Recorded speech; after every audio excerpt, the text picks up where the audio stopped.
ஆண்டவரின் அருள்வாக்கு நம்முடைய வாழ்வின் செல்வா. இயேசுவில் பிரியமுள்ள பாசத்திற்குரிய இறை மக்கள், உங்களை மீண்டும் ஒரு முறை ஆண்டவன் சன்னிதானத்தில் பார்ப்பதிலும் உங்களை இணைப்பதிலும் ஒருங்கிணைப்பதிலும் கடவுளுடைய அருள் ஆசிரை நீங்களும் நாமும் பெற்றுக்கொள்வதிலும் மிகுந்த மகிழ்ச்சி. இன்றைக்கு பாத்திமா தாயினுடைய நாள். ஒவ்வொரு 13ஆம் தேதியும் அன்னையுடைய ஆசை அதுதான்.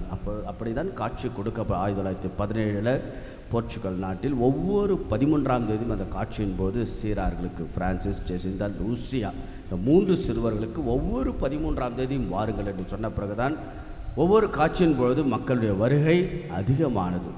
ஆக அம்மா எல்லாரையும் பார்க்க ஆசைப்படுறாங்க. ஆகையால் இந்த ஒவ்வொரு 13ஆம் தேதியும் கூடுதலாக நம்முடைய எண்ணமும் கவனமும் அன்னையினுடைய அருளையும் ஆசீர்வாதம் பெற்று பாத்திமா தாயுடைய பாதுகாவலில் நம்முடைய திருமண குடும்ப துறவர வாழ்வெல்லாம் நகர்த்துவோம். அதற்கு உதவியாக இன்றைய நாளுடைய திருப்பலி, இன்றைய நாளுடைய இறை வார்த்தைகள் நம்முடைய வாழ்வியலோடு தொடர்புடைய என்ன என்பதை நாம் சிந்திப்போம். கடவுள் என்னதான் இன்றைய நாளுடைய செய்தியாக வாக்குதத்தமாக இறைவன் நமக்கு வழங்குகிறார் என்பது. ஒரு பணக்காரர் அன்றைக்கு நடைப்பயிற்சிக்கு செல்லுகிறார். அந்த நடைப்பயிற்சிக்கு போகின்றப்போ ஒரு பிச்சைக்காரரை பார்க்கிறார். அந்த பிச்சைக்காரர் மேல் பரிதாபம் கொண்டு அந்த பிச்சைக்காரரை பார்த்து, இந்த நாள் உங்களுக்கு இனிய நாளாக இருக்கட்டும் என்று அவர் சொன்னவுடன் அந்த பிச்சைக்காரர், இல்லையே எல்லா நாளும் எனக்கு நல்ல நாளாக தான் இருக்குது, இந்த நாள் மட்டும் இல்லை, எல்லா நாளும் எனக்கு நல்ல நாள் தான் என்று சொன்னவுடன் அந்த பணக்காரர் அவருடைய அந்த தெளிவையும் உறுதியும் பார்த்து ஆச்சரியப்படுகிறார். சரி, இன்றைக்கி கடவுள் எனக்கு மகிழ்ச்சியை வழங்குவாராக. அந்த பிச்சைக்காரர், என்னைக்கு நான் கவலையாக இருந்தேன், என்னைக்கு நான் கவலையாக இல்லை, கடவுள் எனக்கு எல்லா நாளையும் மகிழ்ச்சியாக தான் வழங்குகிறார். இப்படியெல்லாம் அவர் பல கேள்விகள் கேட்கின்ற பொழுது அல்லது சொல்லுகின்ற போது அந்த பணக்காரர் ஆச்சரியப்படுக. அப்போது அந்த பணக்காரர் அந்த பிச்சைக்காரர், நீங்கள் யார், ஊவாரியும், நீங்கள் யார்? அவர் பிச்சைக்காரர், நான் ஒரு அரசன் என்கிறார். அரசனா?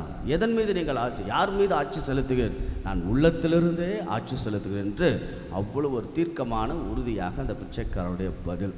அன்புக்குரியவர்களே, உள்ளத்தில் இறைவனை நாம் அனுபவித்து அந்த இறையாட்சியை நாம் உள்ளத்தில் சிறப்பிக்க தான் அற்புதமான இந்த நாளுடைய சிந்தனை. இன்றைய நாள் பாருங்கள், இந்த நாளுடைய நற்செய்தி அழகாக இறையாட்சி உங்கள் நடுவில் இருக்கிறது. The kingdom of God is within you. இறையாட்சி என்பது உங்கள் நடுவில் செயல்படுகிறது. இந்த கேள்வி யார் தொடங்கியது? பரிசேயர்கள் தான் கேட்டார். இறையாட்சி எப்பொழுது வரும்? பரிசேயர்கள் அந்த கேள்வியை தொடங்கினா. அப்படி தான் இந்த நாளுடைய அப்போ அவங்க ஏன் அந்த கேள்வி கேட்குறாங்கன்னா, அதாவது மெஸ்ஸியா வருவார், அவர் ரோமையில் ஆட்சியிலிருந்து எங்களை விடுவிப்பார் என்று ஒரு பொலிட்டிக்கல் ஸ்டண்ட், ஒரு பொலிட்டிக்கல் மெஸ்ஸையாவாக பரிசேயர்கள் எதிர்ப்பு. ஆனால் ஆண்டவருடைய பார்வை என்பது வேறு. ஆகையால் நீங்கள் காணும் பொருட்டு வருவதல்ல இறையாட்சி.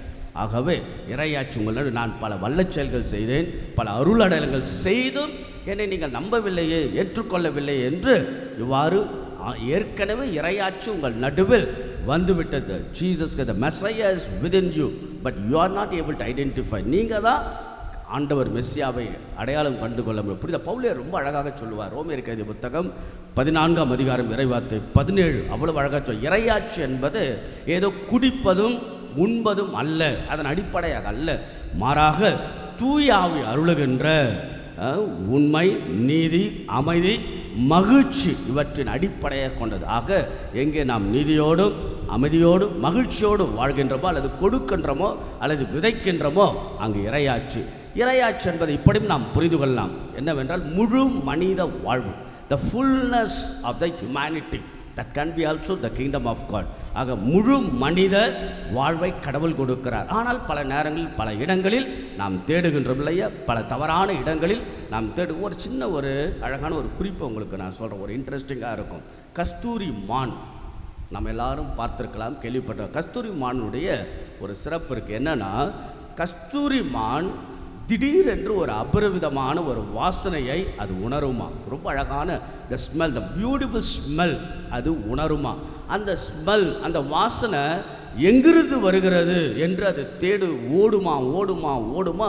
பைத்தியம் பிடிச்சது போல வெறிதனமாக இந்த வாசனை எங்கிருந்து தான் வருகிறது என்று கஸ்தூரிமான் ஓடி களைப்பாயி அது படுத்து விடுமா.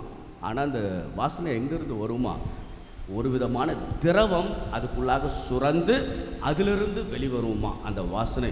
ஆக அது தெரியாமல் அது எங்கெங்கோ வெளியே வருகிறது என்று அது ஓடிக்கொண்டே இருக்கிறது. ஆக அன்புக்குரியவர்களே, அது உள்ளத்தில் அது உடலிலிருந்து வெளிவரக்கூடிய அந்த வாசனையை அதனால் உணர முடியும். அதுபோல் நாம் எங்கெங்கோ நாம் தேடிக்கொண்டு இருக்கின்றோம் அமைதியும் உண்மையும் மகிழ்ச்சியும். ஆனால் நமக்குள்ளாக நம் நடுவில் கடவுள் இருக்கிறார், ஆண்டவர் இயேசு இருக்கிறார். அவரை உள்ளத்தில் நாம் அனுபவித்து இறையாட்சியோட முழு மனித வாழ்வை நாம் அனுபவித்து கொடுக்கின்ற மனிதர்களாக மக்களாக நாம் வாழ்வோம். இறையாட்சி கடவுள் நமத்தியில் நம் நடுவில் நம் வாழ்வில் இருக்கிற என்று உணரக்கூடிய அந்த மெய் ஞானத்தை நாம் பெற முயற்சிப்போம். கடவுள் நம் ஒவ்வொருவரையும் நிறைவாய் ஆசீர்வதிப்பாராக. ஆமென். காணிக்க